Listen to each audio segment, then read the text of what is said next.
UP की party Kolkata में meeting, योगी cutter या 2024 की तैयारी, अखिलेश का क्या होगा? 11 साल बाद सपा ने क्यों चली ये चाल? बंगाल की धरती से दिल्ली हिलाने की कोशिश का हाल, योगी के सामने डाले हथियार, ममता के बहाने मोदी को चुनौती, पहाड़ खोदने से क्या निकलेगा? समाजवादी पार्टी उत्तर प्रदेश के अलावा महाराष्ट्र जैसे एक दो राज्य में चुनाव और लड़ती है, लेकिन अभी भी उसे नेशनल पार्टी का दर्जा हासिल नहीं है।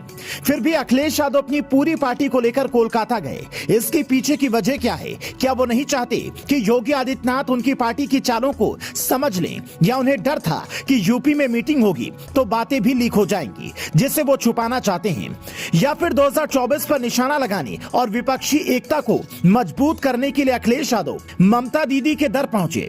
अखिलेश यादव की अगर ये चाल है तो सिर्फ बीजेपी को ही फायदा होने वाला है, क्योंकि अखिलेश और ममता के विपक्ष में कांग्रेस शामिल नहीं है और विपक्ष में जितने टुकड़े होंगे बीजेपी को उतना फायदा होगा। लेकिन क्या ये बात अखिलेश यादव को समझ नहीं आ रही है? इतने नादान नेता तो अखिलेश यादव नहीं लगते हैं। फिर इसके पीछे की वजह क्या है? क्या ये वजह दिल्ली हिलाने की क्षमता रखती है? सवाल तो बड़ा है, लेकिन जवाब से पहले ये देखिए कि बंगाल में जाकर अखिलेश ने क्या कहा।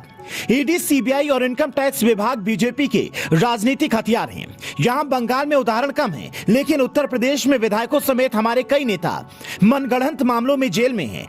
बीजेपी उन विपक्षी दलों को परेशान करने के लिए ईडी और सीबीआई भेजती है जो उसे धमकी देते हैं।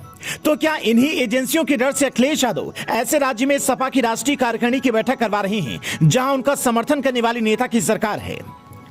लेकिन अगर किसी को लग रहा है कि अखिलेश यादव ये पूरी कवायद 2024 में मोदी या योगी को चुनौती देने के लिए कर रहे हैं, तो शायद वो गलत सोच रहे हैं। क्योंकि आप ही सोचिए, क्या कोई भी 2024 में पीएम मोदी और योगी को टक्कर देने की स्थिति में है? तो फिर अखिलेश यादव का मकसद क्या है? दरअसल अखिलेश यादव ममता और केसीआर के साथ मिलकर अपने अपने राज्यों में कांग्रेस से ज्यादा सीटें पाने की कोशिश में हैं। मतलब विपक्ष की लड़ाई विपक्ष से ही नजर आती है। सब इस कोशिश में हैं कि वही मेन विपक्ष हैं। राहुल गांधी ने जब से भारत जोड़ो यात्रा की है, तब से तीसरे मोर्चे वाले नेता छटपटा रहे हैं कि कहीं ऐसा ना हो कांग्रेस काफी आगे निकल जाए। लेकिन राहुल गांधी ने जो विदेश में जाकर भारत के बारे में बोला है, उससे सारी मेहनत बेकार हो गई, क्योंकि विदेश में जाकर अपने देश के बारे में बुरा बोलना किसी को अच्छा नहीं लगता। इसी का फायदा उठाकर अखिलेश यादव ममता बनर्जी और केसीआर के साथ नीतीश को मिलाकर एक तीसरे मोर्चे की कवायद में जुटे हैं। हालांकि सपा प्रमुख के लिए इस बार खुद के लिए स्थितियां बहुत अच्छी नहीं हैं, क्योंकि 2017 में कांग्रेस के साथ मिलकर यूपी विधानसभा चुनाव लड़ा और करारी हार मिली। फिर मायावती के साथ मिलकर 2019 लोकसभा चुनाव लड़ा, वहां भी करारी हार का सामना करना पड़ा। इसीलिए इस बार भी अगर वो तीसरा फ्रंट खड़ा करने में कामयाब हुए तो योगी के सामने यूपी में टिकना आसान नहीं होगा। वो भी तब जब बीजेपी मुसलमानों को भी टारगेट कर रही है। यादव वोट बैंक में पहले से सेंध लगा चुकी है। अब अगर मुसलमान भी गए तो इन सम्मेलनों का कोई फायदा अखिलेश को नहीं होने वाला है। Bureau report, news flash.